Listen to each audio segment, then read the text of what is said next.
taking a second off our location here. We're at the Poets Den Gallery in East Harlem, New York City. We're shooting a music video / short film, there we go. But I'm taking a second, my name's Sean Davis, the director, and I'm taking a second to just break down my workflow and the toys and get everybody that, get our nerd moment here. This is an anamorphic project, so we're shooting on the HPX 3100 Panasonic P2 HD, the broadcast camera. It shoots P2 HD, the avc-intra codec.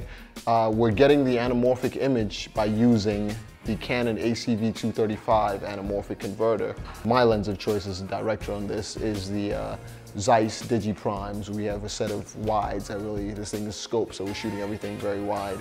Basically what's happening here is this converter by Canon is basically squeezing the image 1.3 times to give me a 240 aspect ratio, scope aspect ratio on a 16:9 sensor.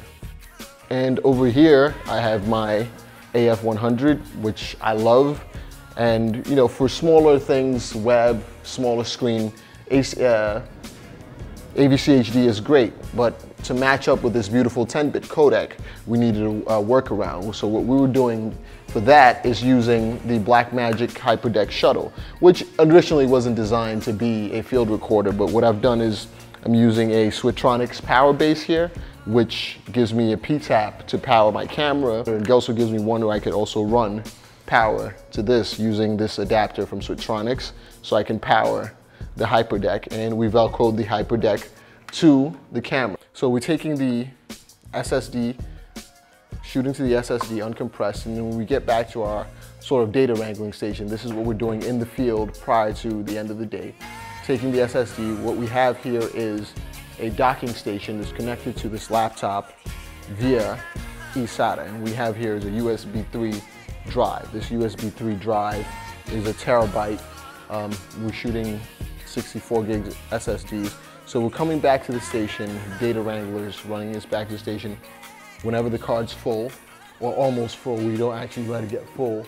We're dropping it in here, and what's happening is using this as a PC. You could do it on a Mac as long as you have an eSATA or an express card slot. Macs don't do USB 3, so I'm sure you could use Thunderbolt or whatever your choice. So what I do is I've already created folders on my 1 terabyte USB 3 hard drive, and I just copy the footage from here directly onto this.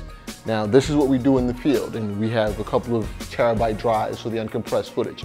When I get back home, or I get back to our edit suite, we take this is USB 3.0, so it's very fast.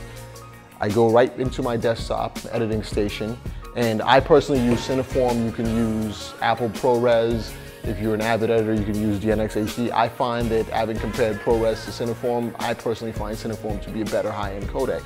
So even though I shoot avc-intra on this, we don't edit avc-intra. So this is getting converted to Cineform too. So what happens is I have a 10-bit 422 image here, and I'll also have a 10-bit 422 image out of this camera. And in Cineform, we go through First Light, and we can get both cameras to match.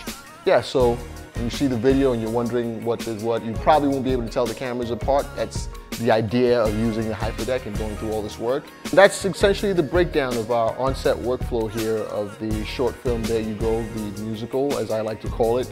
I hope it was informative, at least, to say the least. You can look up any of these products, and hope we can help you accomplish some of your creative goals also.